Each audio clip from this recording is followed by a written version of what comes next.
One seat was empty, then filled, but no one invited him. Welcome to Candle Clue. I am your host, Asher Vane. Tell me, where in the world are you joining this mystery from? I truly treasure reading each of your comments. Let's begin. It started with a phone call at 11:10, early enough to be a disruption, late enough to be suspicious. I was in the front room with a copy of the Gazette, sipping coffee and mentally preparing for my daily spar with Fritz over the number of eggs that should go in an omelette. He claims the number is 3. I maintain that anything fewer than 5 is cowardice. Wolfe was, predictably, upstairs in the plant rooms, communing with his orchids like a man trying to get ahead in a relationship where silence is rewarded. He wouldn't be back down until noon, unless the building caught fire, or someone tried to adjust a picture frame in the front hall. So when the phone rang, it was me who answered it. Professional hazard. Nero Wolfe's residence. Archie Goodwin speaking. There was a pause, then a voice, smooth, feminine, with a kind of crispness you hear from women who run foundations or legal departments. Mr. Wolfe doesn't know me, but he will soon. Please tell him Lorraine Lafferty called. He'll understand. It was said with such matter-of-fact finality that I found myself jotting it down out of reflex. Miss Lorraine Lafferty, she repeated. I'll be arriving in 20 minutes. The line went dead. I looked at the receiver like it owed me an explanation. Lorraine Lafferty. That name hadn't floated through the brownstone in years. Not since Wolfe had refused an invitation to cater an academic symposium she'd funded on the dietary rituals of ancient Carthage. He'd called it Philistine pageantry disguised as scholarship. She, in turn, had sent back a box of Belgian chocolates with a note that simply read, "You weren't missed." So of course she was coming here. And of course she hadn't been invited. I gave it 15 minutes before heading to the kitchen. Fritz was rolling dough with the intensity of a man defusing a bomb. I gave him the news. Lorraine Lafferty, he repeated, blanching slightly. The one with the emerald lorgnette? The very same. She'll be here in 5. He dropped his rolling pin and began wiping his hands. I should prepare something elegant. She's known to judge harshly. I think that's a genetic feature. At exactly 11:29, the doorbell rang. She stood there, in a silver-gray suit, the kind that costs more than most people make in a week and fits like it was made by hands that knew fear. Her hair was white, not blonde or silver, but a sharp, deliberate white. Her lips were the only color on her scarlet, and her expression was one I'd seen on wolves watching rabbits. Consider a run for it, Mr. Goodwin, she said, stepping past me like the foyer belonged to her. You haven't changed. I had, but I wasn't going to argue. She went straight to the office, paused just inside the door, and took in the room with the same look. Wolfe gives a plate that arrives 1 minute too early. Then, with precision, she lowered herself into the red armchair reserved for people Wolfe tolerates. I stood in the doorway, waiting for the ceiling to crack from Wolfe's arrival. It didn't take long. His entrance was as subtle as always. No rush, no bluster, just the faint thump of the elevator doors opening upstairs, and the slow descent of a man who treated stairs like enemies to be avoided. He entered the office, saw her, and stopped. Lorraine, he said. Nero, she returned. A lot can happen in 2 syllables. That pair carried an entire encyclopedia of history. Dislike and grudging mutual respect. He stepped behind his desk, sat, and folded his hands over his belly. You weren't expected, he said. I rarely am. You seldom come unannounced. I never do, she corrected. I only come when I'm uninvited. I caught Wolfe's left eyebrow twitch, the only sign I was going to get that she'd rattled him. She reached into her handbag and removed a single envelope. Thick, cream-colored, expensive. She placed it on the corner of his desk, like it was evidence in a trial. I'm hosting a dinner tomorrow, she said. At my house. 12 guests, all notable in their way. But last night, someone left this under my door. Wolfe didn't touch the envelope. He rarely touched anything that had passed through unfiltered hands. I stepped forward, took it, and opened it. Inside was a single card. Black ink on gray cardstock. Your dinner table has 13 chairs. One of them is already occupied. No name. No signature. Just the message. Is this a prank? I asked. If it is, it's one calculated to disturb, Lorraine said. And I don't believe in coincidences. Nor do I, Wolfe said, narrowing his eyes. Why bring this to me? Because I've seen what happens when your home is disrupted. Nero, you don't like it.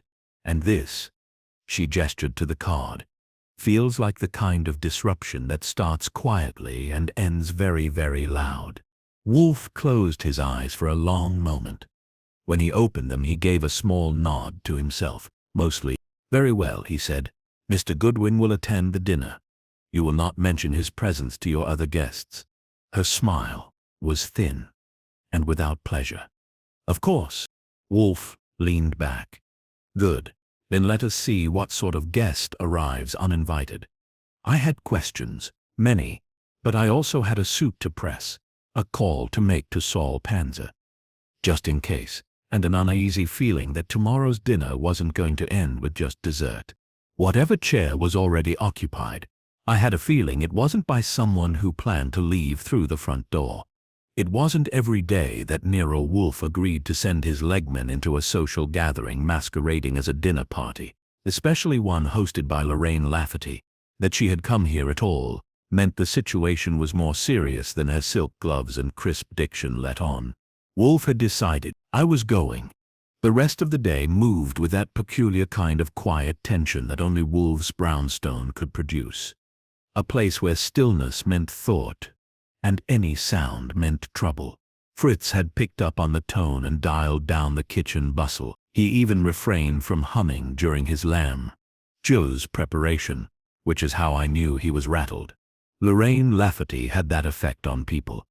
She came into a room like a breeze through fine china, cool, inevitable, and guaranteed to shift things around. I spent the afternoon trying to dig up what I could on the dinner invite list. Wolfe, from his throne behind the desk, gave me 5 names. None of them were strangers to scandal or to Lorraine. The dinner, he explained, was supposed to be a reconciliation of sorts: old colleagues, former adversaries, one recently bankrupt heir, and a retired judge who'd once ruled against Lorraine in a libel case and rumor had it had regretted it since. In short, a guest list of just enough ego to start a war, and just enough history to finish one. The card. Your dinner table has 13 chairs. One of them is already occupied. Lingered in Wolfe's ashtray like a ghost with manners. He hadn't burned it, hadn't filed it, hadn't even commented on it since. That alone meant it was grinding a gear in his head. Would you like me to ask Saul to shadow the guests? I asked, hovering in the office doorway. No, not yet. I want them unaware. Wolfe's voice had its usual gravel. Miss Lafferty's request hinges on discretion. If this is a hoax, attention will embolden the perpetrator. If it is a threat, exposure may provoke it. Then what am I looking for at dinner? He didn't open his eyes. A guest who does not belong. One who behaves not as though they are invited, but entitled. You will sit and listen. Observe the seating, the conversations. Who avoids whom? Who glances too often? Who glances not at all? You want me to keep my mouth shut at a Lafferty dinner party? I want you to think. Talking can follow. That was the job, as always. He sat. I moved. The next morning, I dressed in my second-best suit.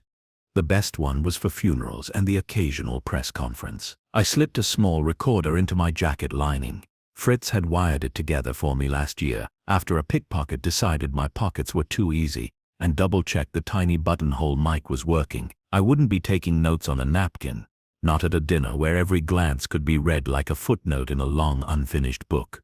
Lorraine had sent a car. Of course she had. A sleek, diplomatic town car, with the air of an apology for wealth. The driver didn't speak. The house was uptown, tucked behind manicured hedges and a wrought iron gate that had probably cost more than my first apartment. I was greeted by a man in a tailcoat and a woman with a clipboard. They didn't ask who I was, which told me Lorraine had briefed them well, or they had orders not to look surprised. The dining room was all candlelight and old money, long table, heavy silver, and a chandelier that could probably hold 3 guests hostage if it dropped. I counted 12 place settings, not 13. So either our uninvited guest had brought their own chair, or the note was symbolic. My job was to figure out which. The guests arrived like chess pieces, one at a time, in deliberate silence. The judge was first, looking thin and powdered and slightly afraid of his own shoes. Then came Beatrix Halden, Lorraine's former art dealer and current rival. She had the bored look of a woman who had replaced all her feelings with opinions. A tech financier named Colby. Something took a seat near the end, drinking fast and glancing at the help like he expected them to ask for stock tips. 2 more followed, Margaret Dern, whose philanthropic smile didn't quite reach her eyes, and Gideon Roth, the bankrupt heir, who looked like a man trying to hide his anxiety behind an expensive tie. And me, sitting between Roth and Halden, blending in, trying to look like I belonged to the world of highbrow grudges and low-stakes pleasantries. Lorraine appeared last, like a final act in a play she'd written in her head. She wore black, dramatic, crisp, flawless, and took the head seat. Not a soul seemed surprised. She raised her glass, offered a dry welcome, and dinner began. The first course was trout mousse. I noticed Halden didn't touch hers. Dern pushed hers around like it had wronged her. Roth ate too fast. The judge drank instead. Colby watched everyone's hands. Conversation was polite, surface level. The weather, art trends, the decay of New York real estate. Not one of them mentioned the obvious fact that Lorraine Lafferty had brought together 5 people she didn't like and had placed them in a room where every chair screamed history. Not one of them asked where the 12th guest was, because there were 12 of us, 12 name cards, 12 plates, 12 glances.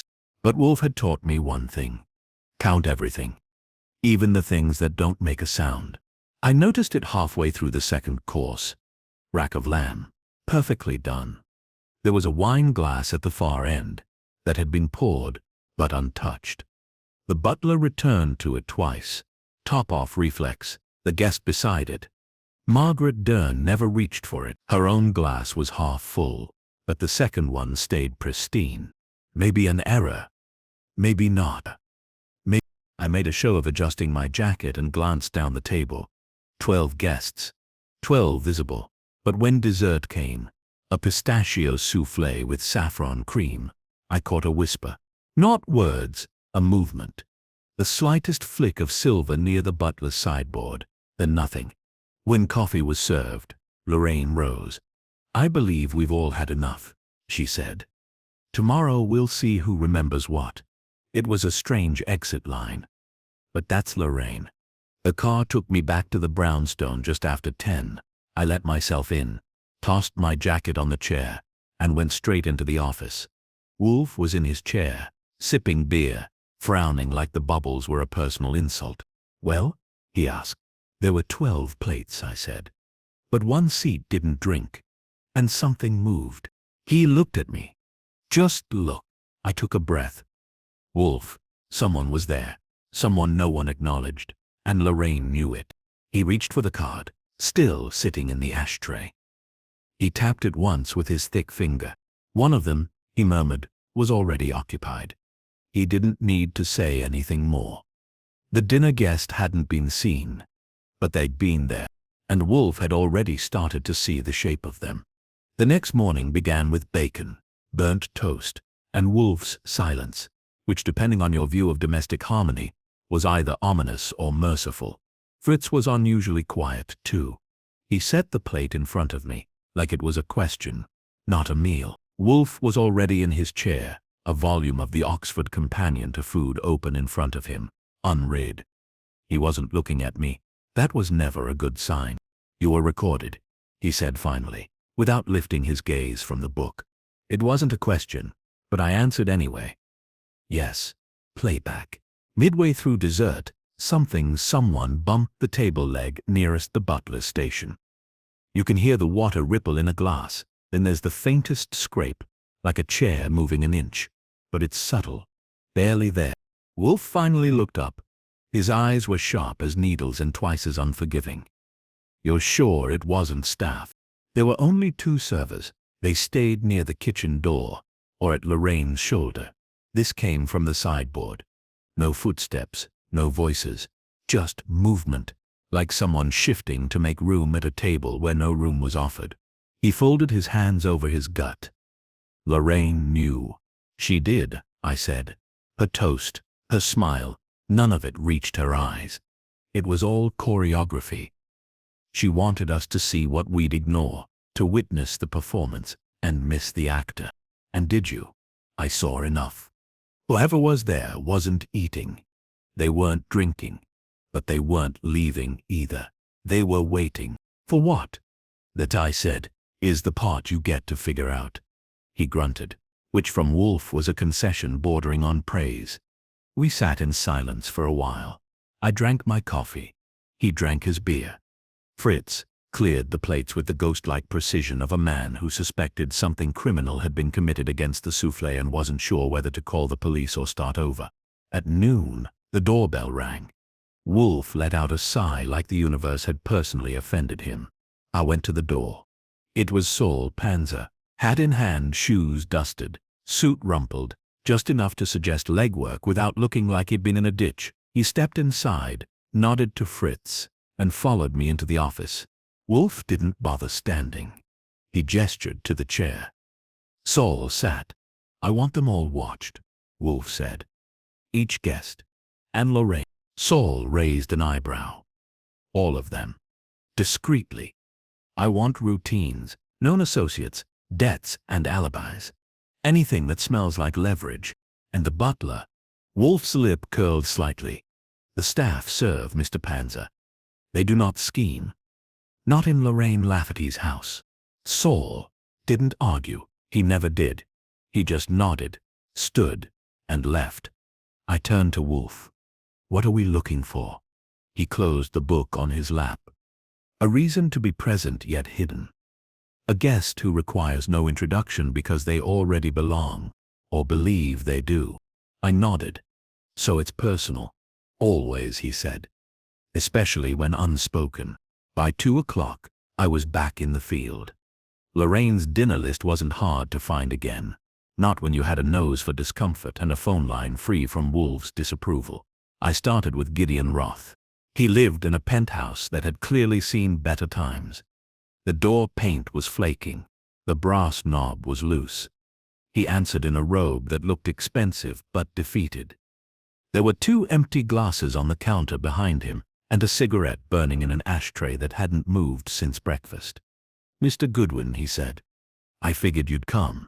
What's Wolfe think I did? Poison the soufflé. Hard to poison what nobody eats, I said. But no. I'm just here to follow up. On what? On who sat next to you. Roth blinked. There was no one. He's sure about that. He rubbed his temple. There was an empty seat. Lorraine said it was for balance. Whatever that means, she always liked symmetry. Probably the artist in her. She's not an artist. No, he said, but she likes to control the canvas. That was useful. I made a note. From there I went to Beatrix Halden's gallery, a cold white space full of expensive confusion and sharp-edged sculptures that looked like they were designed to stab your wallet. Halden was perched on a stool, legs crossed. One manicured hand holding a cup of black tea. She didn't smile when she saw me. If this is about the chair, she said, I'm not interested. That's going around, I said. People not being interested in chairs. It was a stunt, she said. Lorraine thinks mystery makes her interesting. It doesn't. It makes her exhausting. But you went anyway. I was invited, she said. And one does not decline a Lorraine Lafferty invitation unless one wants their name misspelled in every paper for the next year. You didn't eat the trout. I didn't trust the chef. You were watching Margaret Dern. Was I? You flinched when she dropped her fork. She always drops things, Halden said. It's part of her act, helplessness with a side of power. You think she knew about the extra guest? She turned her eyes to me, cool and lined with patience. I think Margaret knows everything she's not supposed to. It's how she's survived this long. That was 2 down and a pattern starting to form. Margaret Dern, helpless but aware. Roth, guilty but not necessarily of anything recent. Halden, sharp, dismissive, but paying close attention. Each one a piece. Wolfe could move when the time came. It was dusk when I got back to the brownstone. Wolfe was of course in the office. He hadn't moved. I gave him the updates. Every detail. He didn't speak until I'd finished. Then, softly, "Did you check the seating arrangement?" Lorraine wouldn't give me the chart. She didn't need to. You saw it. I saw where everyone sat. Yes. But who were they seated next to? I paused. Halden next to Dern. Roth across from Colby. The judge between Halden and Lorraine. And the chair with the untouched wine glass, had been directly across from Lorraine. He saw my face. "Yes," he said. "That chair was not symbolic. It was a confrontation." I sat down. "Then someone came to dinner with a purpose." "Yes," he said. "To be seen. Not acknowledged, but seen. And Lorraine allowed it. Which means either she knows who they are, or she owes them something." I looked at him. "So what's the move?" He reached for the envelope again. The card still inside. "We send an invitation," he said, "to a guest who wasn't invited. That night, I drafted it. To whom it may concern. Your presence at Miss Lafferty's dinner was noted. Mr. Wolfe requests a private audience. Your discretion has been impressive. Let us see if your honesty can match it." It was Wolfe's language, his style formal, curt, impossible to ignore. We sent it by courier to Lorraine's house, unmarked, unsigned. Now we'd wait, because whoever had sat at that table had wanted to be noticed. And now they would be. The envelope was gone by morning. Fritz confirmed the courier had returned with an empty hand and a nod, the kind that meant something had been delivered, read, and registered by someone who didn't appreciate being summoned. Wolfe hadn't commented on that part. He didn't have to. He'd already moved past it in that silent, deliberate way of his, the kind that makes you think he's dozing off until he finishes your sentence before you do. I spent the early hours sifting through notes, listening again to the muffled recording from the dinner, and trying to decode the rhythm of 12 people pretending they didn't notice a 13th. The audio wasn't much, just the clink of forks, a few rehearsed chuckles, and that ghost moment near the sideboard, glass shiver, chair shift, breath. That breath bothered me. You hear enough people lie to your face and you start to recognize how silence isn't really silent.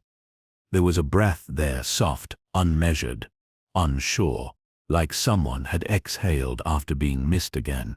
I was still piecing that together when the doorbell rang. I checked the time, 10:43. That alone told me it wasn't one of Wolfe's regular visitors, his clients typically called first, out of fear or habit. And Wolfe didn't entertain the unexpected. But this wasn't Wolfe opening the door. It was me. The woman standing outside was familiar, though it took a second for me to place her. She wore a long charcoal coat with sleeves too short for her arms and gloves that had seen better winters. Her hair was pinned back too tightly, her eyes shifting like she was still waiting for someone to tell her it was all right to enter a room. "Miss Dern," I said. She blinked. "Mr. Goodwin, I hope this isn't inappropriate." I stepped aside, only mildly. "But that's practically a requirement around here." She didn't laugh, just nodded once, and stepped in. I led her to the office where Wolfe, uncharacteristically, was already looking up from the book on his desk. I wondered briefly if he'd been expecting her. He didn't stand. "Miss Dern." "Mr. Wolfe, you've come voluntarily." She took the red chair, stiffly. "I think I'm in danger." Wolfe's expression didn't change. "Want?" She hesitated. Her hands clutched the gloves like they might vanish if she let go. "I received a letter last night," she said. "It was in my mailbox when I returned from Lorraine's. No stamp. No return address." She reached into her bag and handed me a folded sheet of thick white stationery. I opened it. You were watched. You were chosen. He knows what you did. No signature. Just like the dinner card. I passed it to Wolfe, who scanned it once and then dropped it into his wastebasket like it had said something predictable. You believe this refers to the dinner, he said. I do, she said. I think someone was watching us. Not someone. Wolfe corrected. The same someone who sat across from Lorraine. Margaret flinched. It was subtle, but it was there. You saw them, I said. She looked at me. No. I felt them. That's not nothing, I said. Tell us what you remember. She paused. There was a moment after the trout, before the lamb. I reached for my napkin, and I thought. I brushed someone's shoe under the table. Wolfe's eyes narrowed. I glanced across, but no one reacted.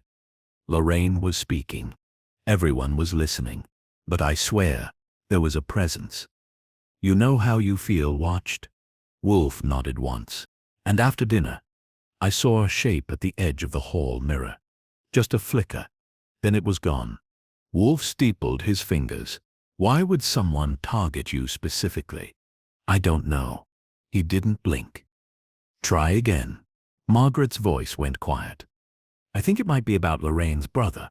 That earned Wolfe's full attention. Explain, he said. He died 3 years ago. She said. Everyone thought it was an accident, but there were rumors of a dispute. Money, old grievances. I knew him once, briefly. We were close before he withdrew from everyone. Lorraine never spoke of him again. You believe this is connected? I think someone is trying to bring him back, she said, barely audible. Figuratively, I mean. Through guilt. Through implication. I leaned forward. And what would you be guilty of, Miss Dern? She stood. Nothing I can name. But I knew him. That's enough, isn't it? Wolfe said nothing. Just watched her as she pulled her coat tighter and backed toward the door like she'd said too much already. When the door closed behind her, I turned to Wolfe. She's hiding something. He nodded. She's scared, but not of us. Not even of the letter. Correct. So what's her game? She was loyal, Wolfe said, once. To Lorraine's brother. And now she's being punished for it. Or warned. By who? He finally rose.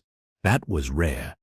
He crossed to the bookshelf, ran a finger along the spines, then stopped at the Peloponnesian War. He pulled it halfway out, then pushed it back. I believe someone intends to make Lorraine answer for what happened to her brother, and they're starting with the people who buried the memory. Margaret. The others. He nodded. One by one. I folded my arms. Why now? That, he said. We must discover before another letter arrives. Or a body. Just then the phone rang. Wolfe let me take it. Nero Wolfe's residence. A pause. Then Lorraine's voice, low and cold. Mr. Goodwin, I need to speak with Mr. Wolfe. Now, may I ask the occasion? There's been a break-in. That snapped my spine straighter. Anything taken? Yes, she said, but not from me. What then? There was a beat. Whoever it was, she said. They left something. What? An empty chair. I repeated it for Wolfe. He didn't react.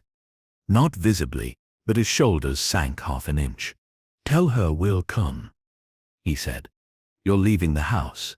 I asked, mock shocked. He scowled. No. You'll go. Take Saul. I relayed the plan to Lorraine, hung up and looked back at Wolfe.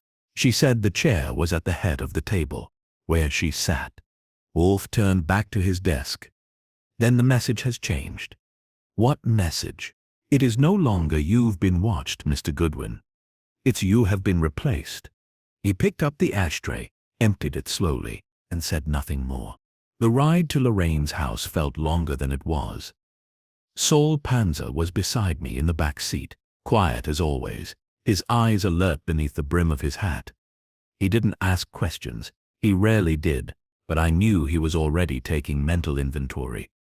Entrances, sightlines, exits, behaviors. Saul saw everything. That was why Wolfe trusted him. Lorraine's doorman let us in without a word, and the butler, tight-lipped, paler than before, led us through the front hall and into the dining room. Lorraine was there, standing by the fireplace, hands wrapped around a brandy glass she didn't seem to be drinking from. Her hair was a little less perfect today, and her poise had frayed at the corners. She didn't say anything right away. She just nodded toward the far end of the dining table. That's where the chair sat. It was the same style as the others, high-backed, upholstered, silver rivets along the sides. But it hadn't been there yesterday, not during the dinner.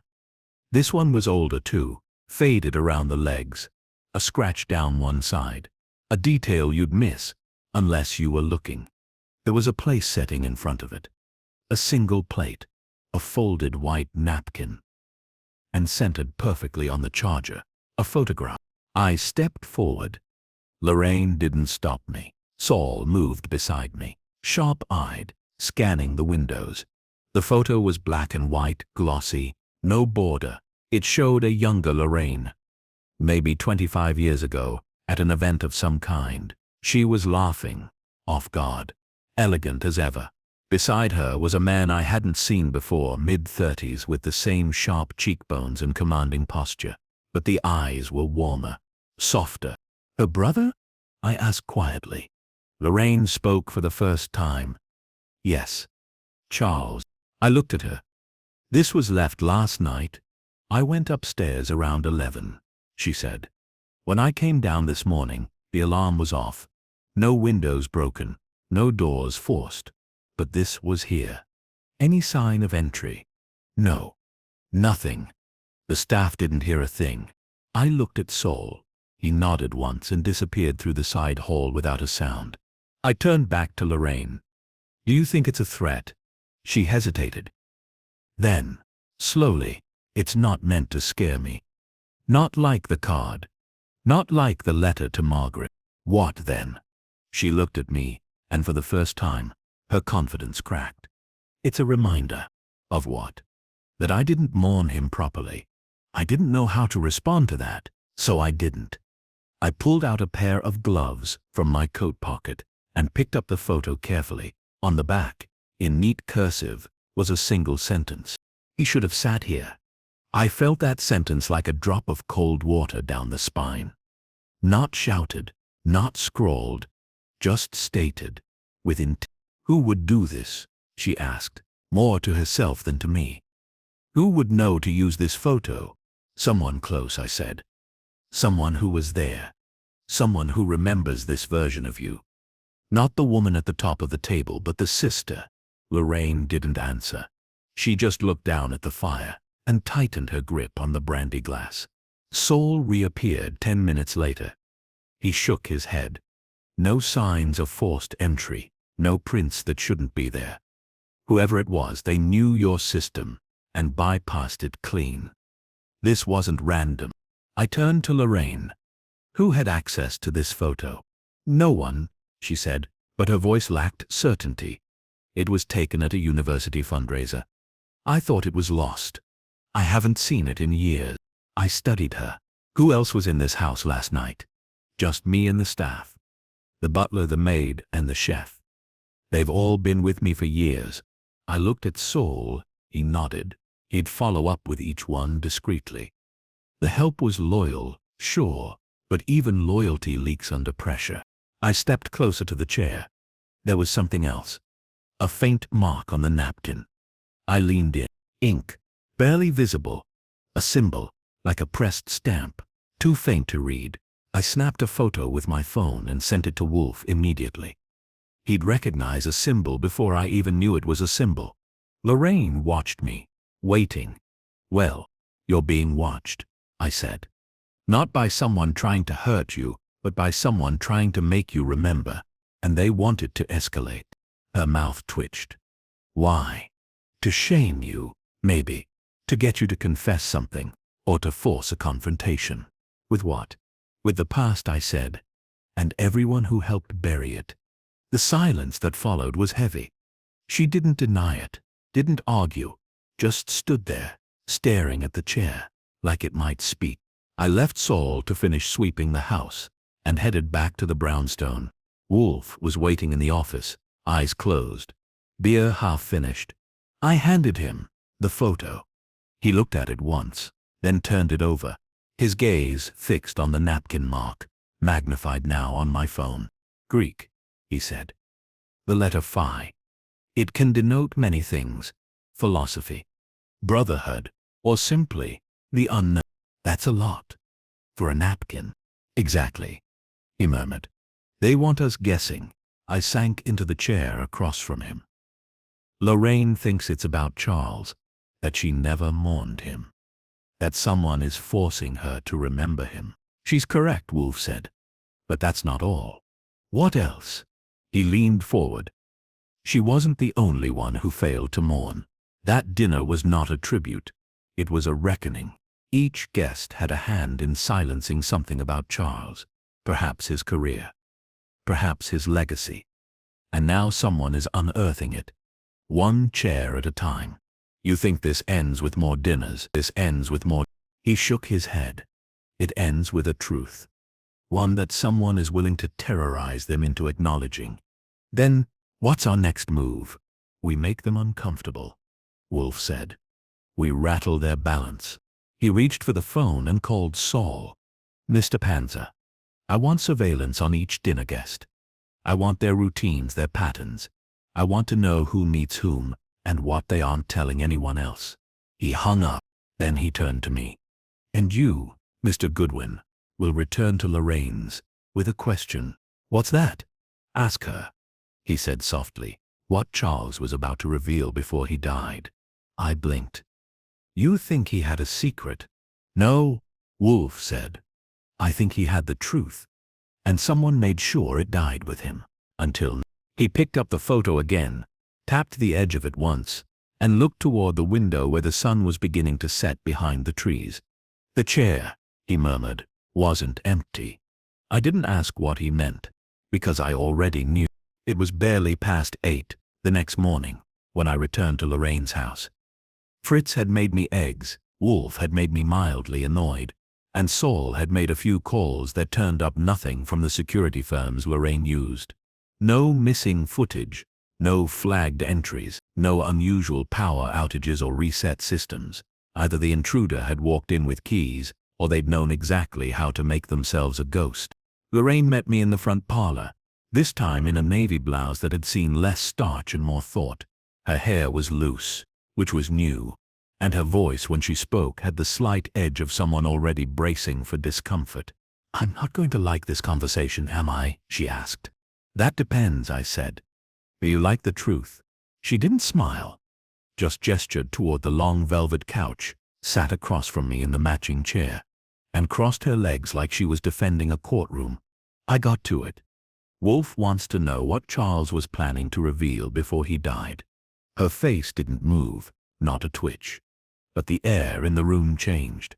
Is that what you think this is about? She asked, soft. I think that's what someone wants you to think it's about. She looked away briefly. It's not so simple. Nothing ever is, I said. Try me. She leaned forward, elbows on her knees now, the brandy gone from her hands. Charles was always difficult. He hated expectations. He refused the trust fund, refused the family firm, refused every polite offer I ever made to set him up with something meaningful. But he was brilliant too, sharp. He had a way of seeing things, especially about people, that made him dangerous. Dangerous how? He didn't care about consequences. If something was wrong, he said so, publicly, loudly, even when it meant burning bridges. Was that what happened 3 years ago? She nodded. He'd been consulting for an education nonprofit, Valor, New York. They funded inner-city schools and ran some experimental programs through private donors. Very chic, very photo-op.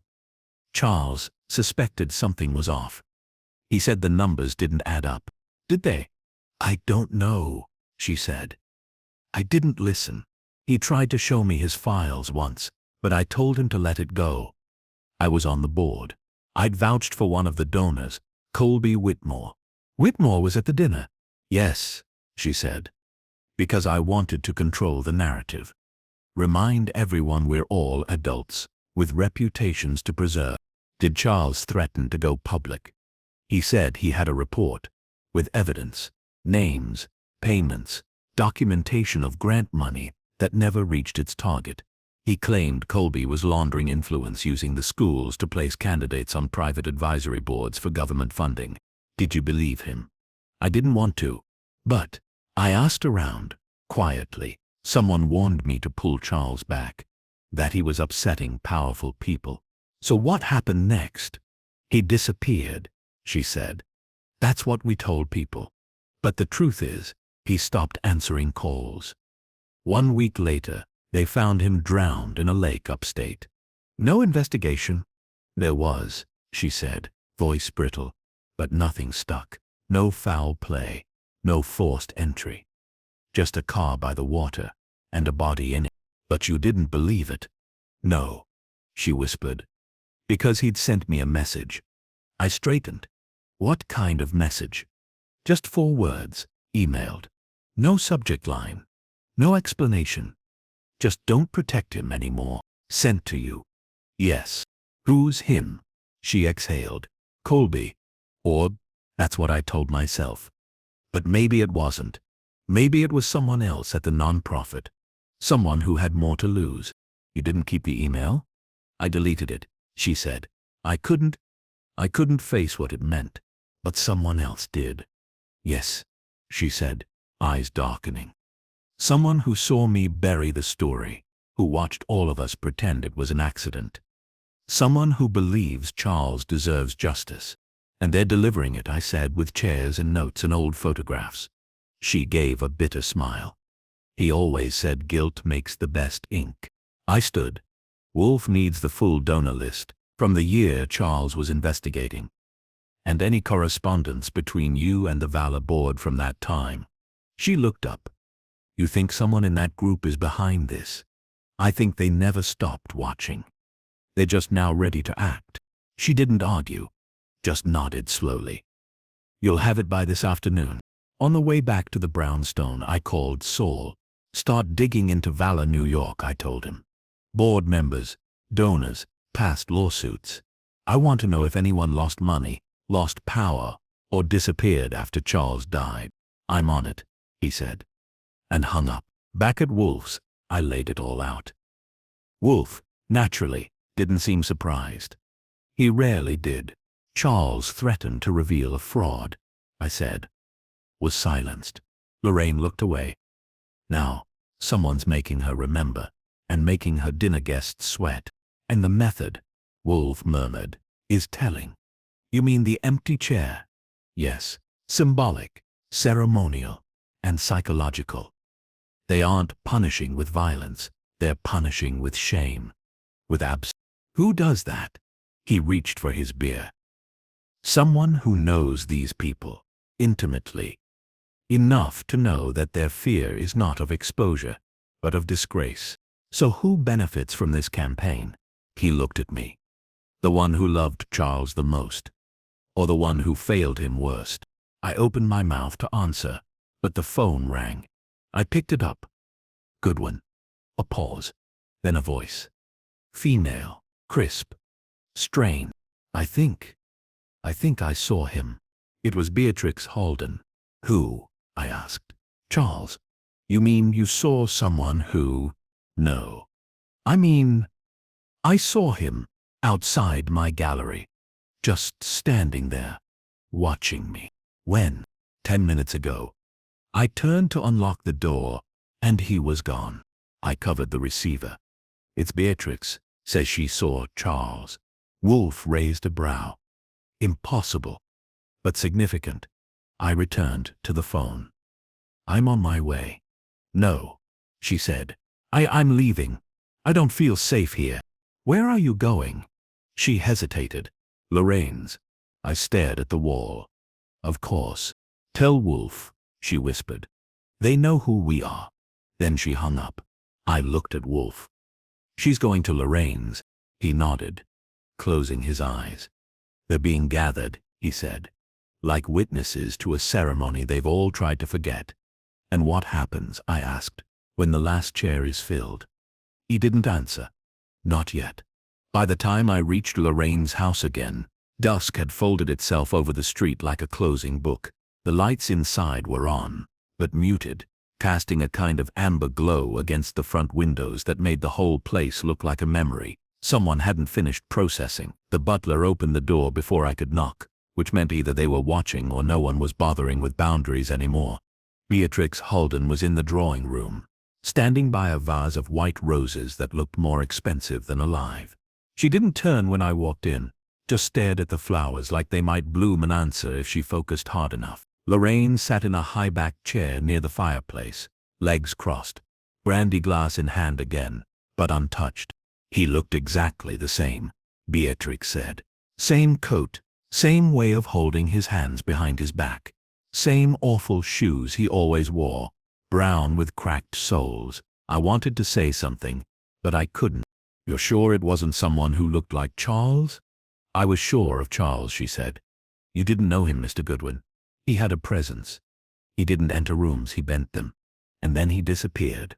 Beatrix finally turned. Her voice was calm now, too calm. You think I'm hallucinating? I think memory and guilt are both loud talkers, I said. Especially when someone wants you to hear them. Lorraine said nothing, but she didn't deny it either. Why did you come here? I asked Beatrix. Because Lorraine was the only one who might believe me. Did she? Beatrix glanced down. She didn't say. I looked at Lorraine. Did you? Lorraine's voice was quiet. I don't believe in ghosts, but I believe in grief. And I believe in orchestrated fear. So you think someone dressed as Charles and staged the moment? I think someone wants Beatrix to think she saw him. Or wants me to know someone still remembers what happened. Either way, they're close. I stepped closer to the fireplace.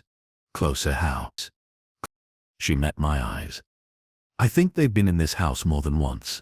You mean more than the break-in? I mean for years, she said, and her voice dropped. I think whoever is doing this, they were here before Charles died. Someone who knew the layout, the staff schedules, the silence. That narrowed things, but not enough. What about the files? I asked. She rose and walked to the corner cabinet. From a locked drawer, she pulled a leather-bound folder, thick and neatly labeled Valor NY 3rd Quarter, Y3. Inside were typed memos, donor reports, meeting notes, and a copy of Charles's original complaint, buried behind a letter of dismissal. I flipped through, fast, but careful. His notes were clear: shell grants, duplicated invoices, missing fund confirmations, and 3 names kept popping up. Colby Whitmore, a donor named Ruth Kessler, and someone listed only as R. Any idea who RH is? I asked. No, Lorraine said. We assumed it was an accountant or a board rep, but Charles was circling them, I said. Repeatedly. I told him to drop it, she murmured. Told him to let it go, that it wasn't his war. But he fought it anyway. Beatrix paced the room. He always did, and we let him drown for it. I turned to Lorraine. I want to talk to Whitmore, in person. You think he's involved? I think if Charles was right, and Colby was laundering influence, then someone paid to shut him up. And maybe that someone has been carrying the guilt or the threat ever since. I can arrange it, she said. He still listens when I call. I nodded. Make it for tomorrow.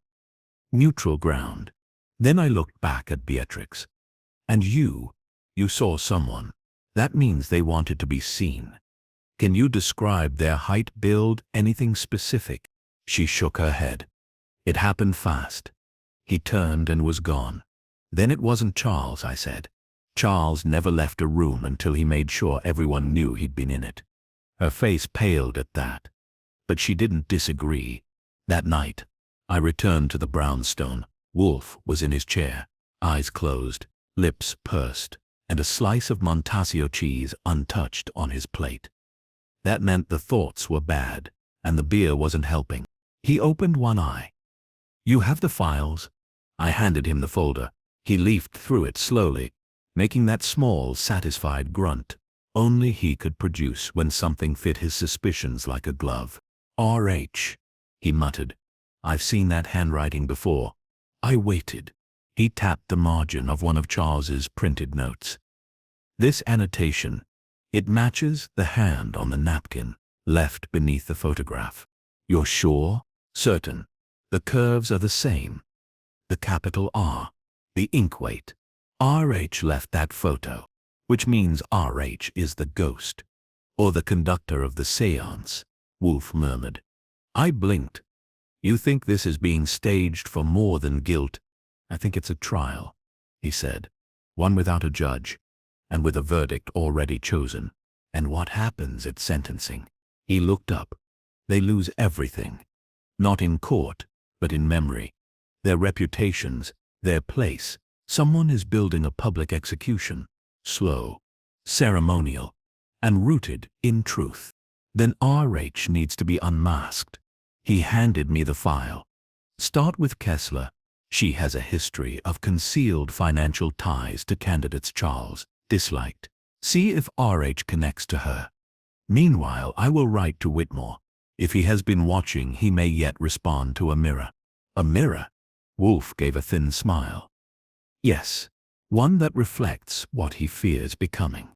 I left the office and sat in the front room. The air outside had thickened with summer storm tension. No wind, no rain. Just that deep, uneasy quiet before something breaks. Somewhere, someone was waiting for the last guest to take their seat, and Wolfe was readying the table. The next morning opened gray and close. The kind of July day that made New York feel like a damp overcoat you couldn't take off. Fritz had left a plate of soft-boiled eggs and toast triangles on the breakfast tray, and Wolfe was already halfway through them when I returned from my early stop at the courthouse archive. He didn't look up when I came in, just grunted and gestured toward the desk. "I found R.H.," I said, dropping the photocopies on the blotter.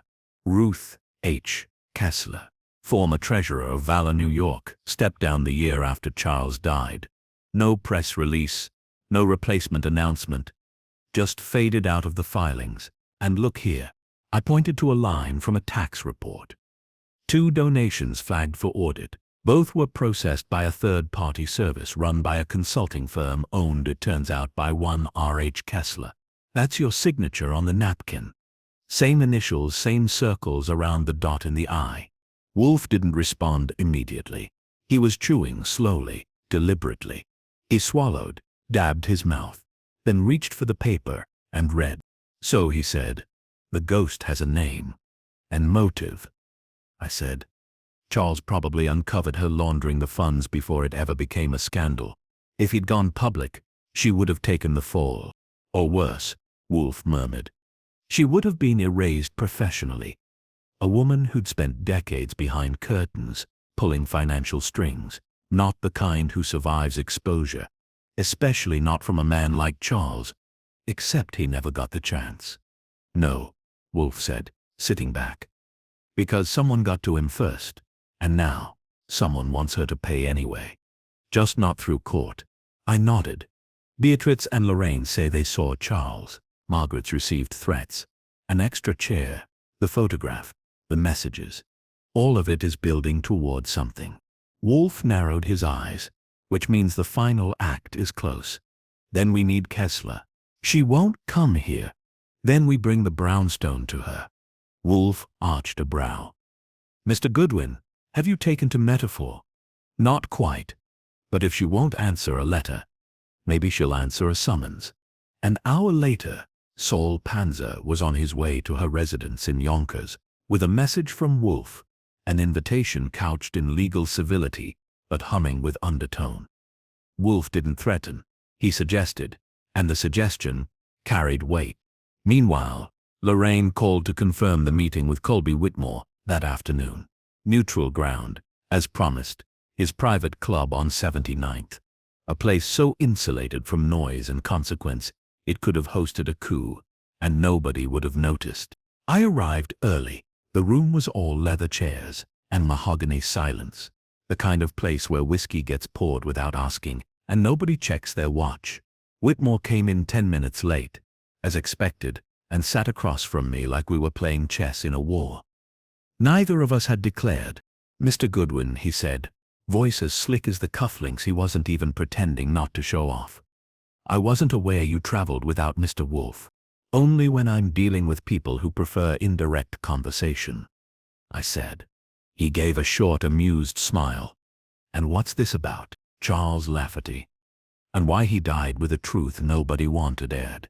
Whitmore's face didn't change, but his hand shifted just slightly on the armrest. "Charles was unstable.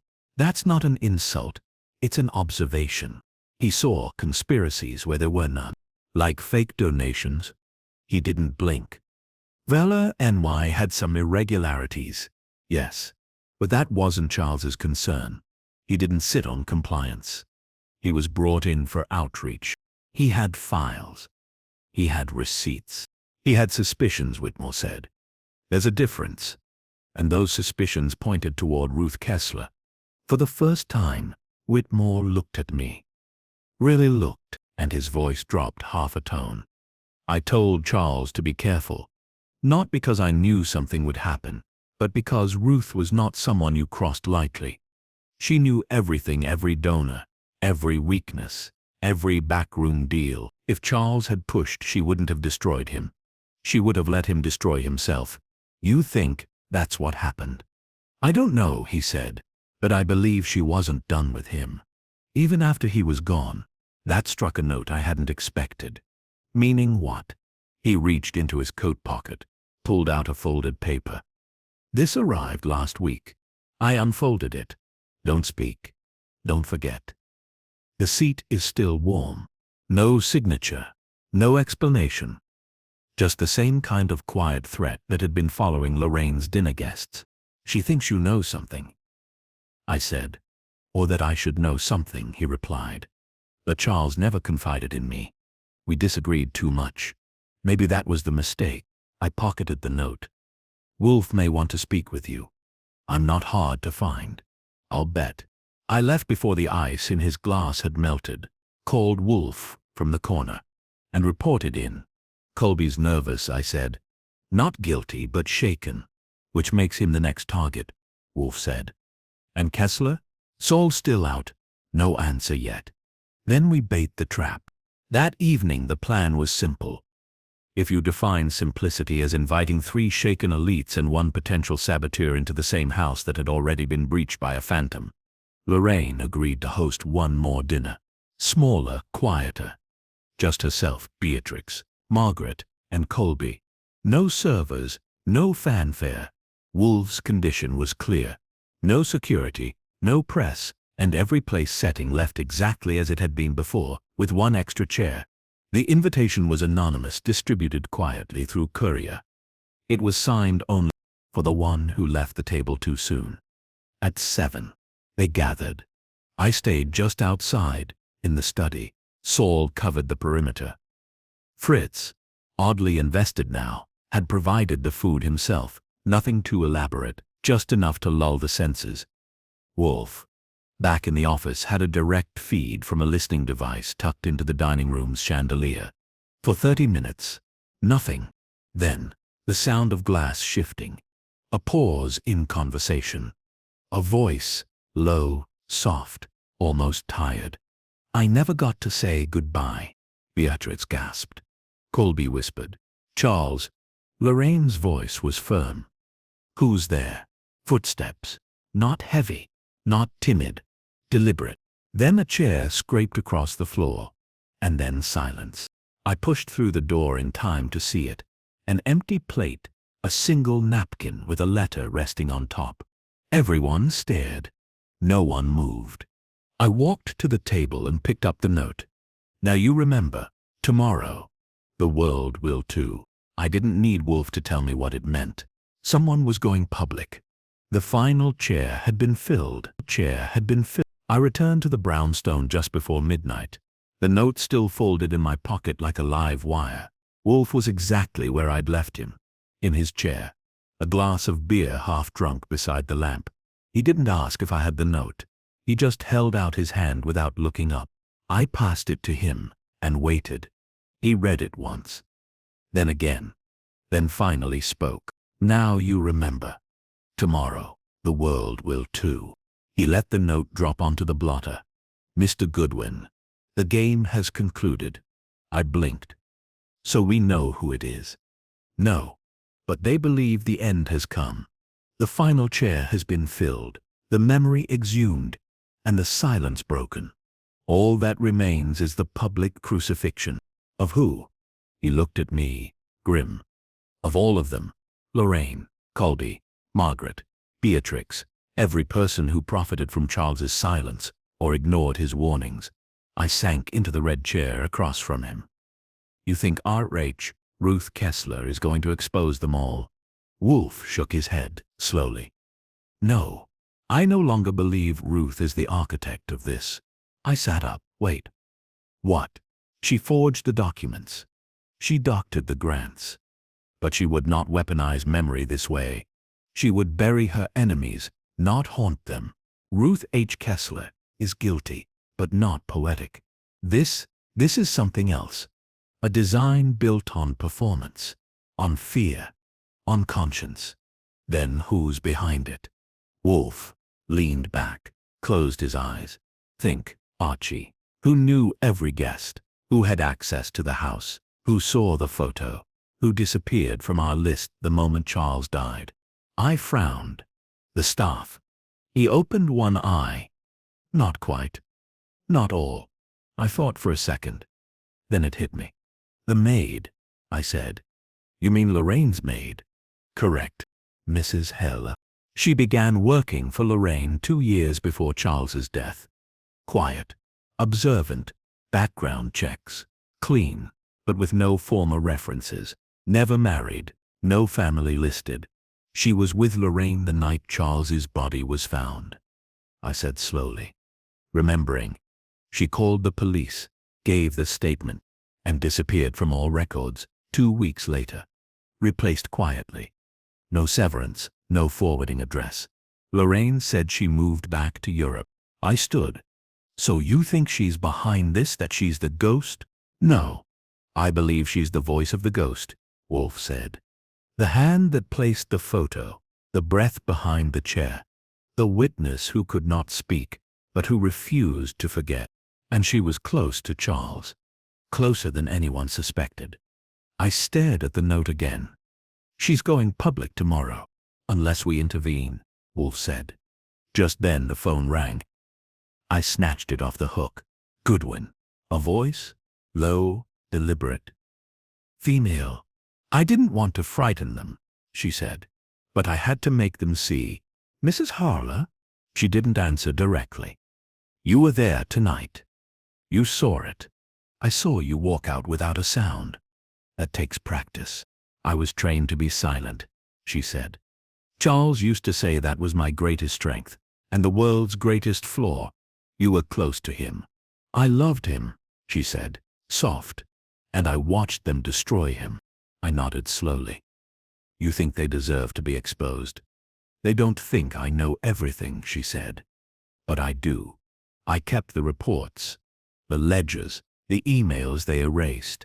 I printed everything he showed me. I copied every file. I stored it all. Where? At a library. A public one. On the west side. Then let's talk about it, I said gently. Come in tomorrow. Meet Wolfe. You'll be safe here. She was quiet a moment. Then he hated how quiet the world was after he died. He said truth should ring. Then ring it here, I said. Not in the dark. Another pause. Then she hung up. I turned to Wolfe. She has the files. She's going to release them. But I think she'll come in. He nodded. We'll prepare. At 10 sharp, the next morning, the doorbell rang. She stepped inside like she belonged there, which in a strange way she did. She was smaller than I remembered, wrapped in a navy coat, her hair pinned tightly back. She carried a leather satchel clutched to her chest like it held air instead of paper. Wolfe remained seated. She entered the office without being invited, stood before him, and met his gaze with the steadiness of someone who had watched a man drown and never looked away. You knew, Wolfe said. Yes. You tried to stop it? I warned him. I told him not to go to that meeting, but he went anyway. Who was in the meeting? Ruth, Colby, 2 others, not Lorraine. Why did you vanish afterward? I couldn't watch them pretend, she said. So I left. And I waited. For what? For them to pretend long enough to believe it. And then you came back, I said. She opened the satchel and placed a manila folder on Wolfe's desk. Inside, copies of internal memos, altered invoices, emails between Ruth and Colby discussing donor shell accounts and fabricated receipts. Evidence. Clean. Damning. You were planning to leak this? Wolfe asked. I already have, she said. A reporter. One of Charles's old friends. It'll go to print tonight. Then why come here? She looked at Wolfe. Because I wanted you to see. Not just the proof, but what silence makes. She turned to me. You listened. I tried. She smiled, faintly. Keep doing that. She left without waiting for permission. I watched her walk away, past Fritz, through the front door, and into the sunlight. Wolfe opened the folder again and studied the first page. Will this ruin them? I asked. He nodded. It will. I sat down. Do you believe she did the right thing? He didn't answer right away. Then, quietly, she gave voice to someone who was erased. That is more justice than the law often delivers. Are you going to interfere? No, he said. It is not our place. The chairs were filled. The truth was spoken. He closed the folder and rang for lunch. And that was that. Let me know when you're ready for the final section. By the time Fritz laid out the trout with lemon tarragon sauce and chive potatoes, the first radio murmurs had already begun. Wolfe didn't own a television naturally. He considered it an affront to reason. But he allowed a radio in the kitchen, and Fritz, under the guise of culinary multitasking, kept the volume just high enough to track breaking news. I was still at the table when the first line came through, half buried in the static of the midday update. Documents leaked this morning suggest widespread mismanagement within the former Valor NY Education Initiative. Several prominent names have surfaced, including Colby Whitmore and a now deceased financial officer. Wolfe didn't flinch. He merely reached for his beer, took a sip, and closed his eyes like he'd already heard every word they were about to say. It's out, I said. Yes, Wolfe replied. And no one can stop it now. I stood, walked into the office, and picked up the newspaper, even though I knew it wouldn't carry the story until morning. I had spent too long watching Wolfe win his battles with logic and verbal precision to feel good about something as crude as a leak. But this wasn't about victory, it was about release. A ghost had been exorcised, not through force, but through memory returned to light. The phone rang at 17. I picked it up. Goodwin, a familiar voice answered, low and barely holding together. Lorraine. So it's true, she said. You heard the radio? I didn't have to. Margaret called. She was crying. Beatrix's lawyer is already drafting a statement. Colby's apparently left the city. And you. A pause. Then I feel older. You're not the villain here. Lorraine. I was a witness, she said quietly. That's worse. I didn't argue with her. What was the point? She continued. Do you think he'd be satisfied? Charles. Yes. I looked into the hallway, where the sunlight cast long shadows against the rug, and the only sound was Fritz in the kitchen, setting the teacups down. I think he'd want you to remember him for more than how he died, I said. And now you will. There was another silence. A softer one. Thank Mr. Wolfe, she said. I will. She hung up. When I returned to the office, Wolfe was flipping through the documents again. Not hurriedly. Nothing Wolfe did was hurried.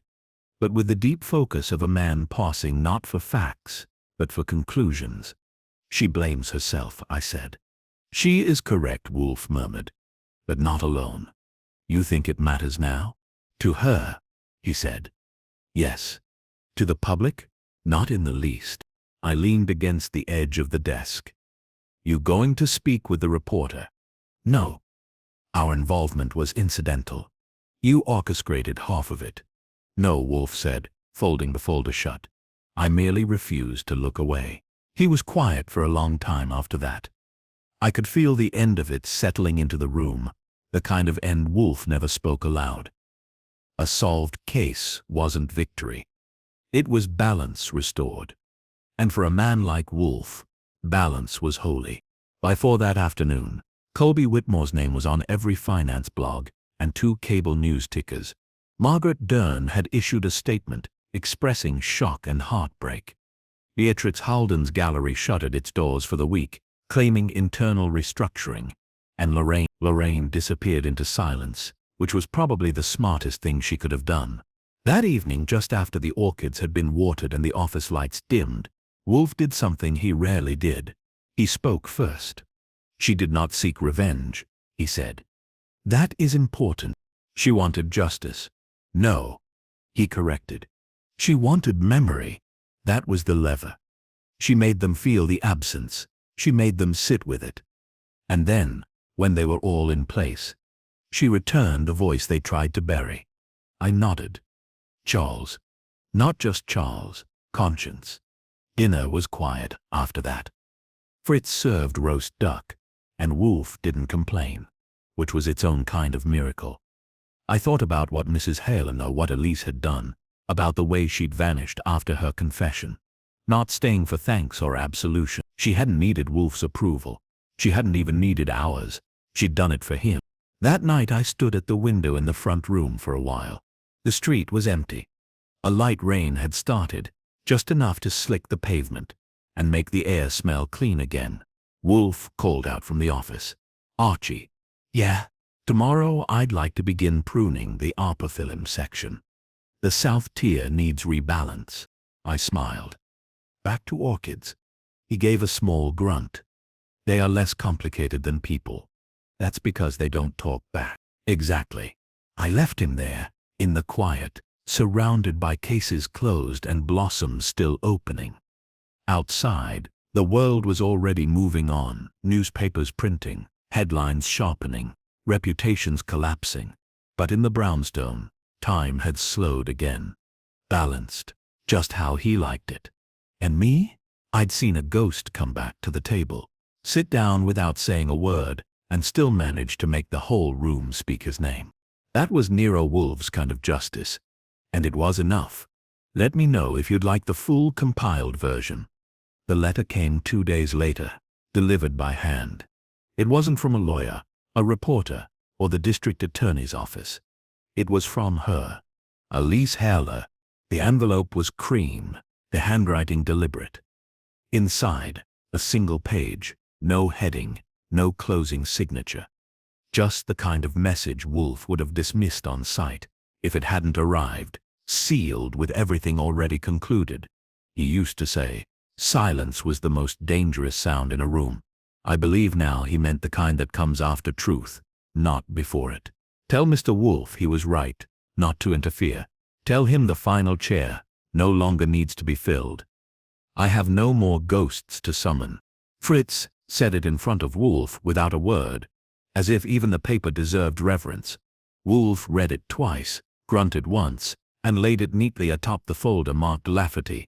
He didn't speak for a while. I didn't push him. We'd received confirmation that morning.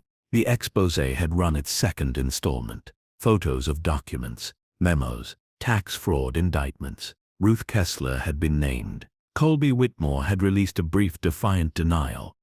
Beatrix Halden had gone to stay in Vermont. Margaret Dern had reportedly been hospitalized for stress. And Lorraine? She was silent. Not in hiding, not confessing, just quiet. In the way people are when they know they can't control the story anymore. Mr. Goodwin, Wolfe said at last, placing his hands on his belly. There are few cases I accept where the aim is not justice in the legal sense. I noticed, I said. No court summons, no detectives at the door. Just a woman with a chair. Yes, he said, and yet it achieved more. You think she was right? I think she was necessary. I walked to the window.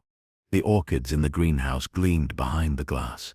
Perfect, silent, and somehow smug.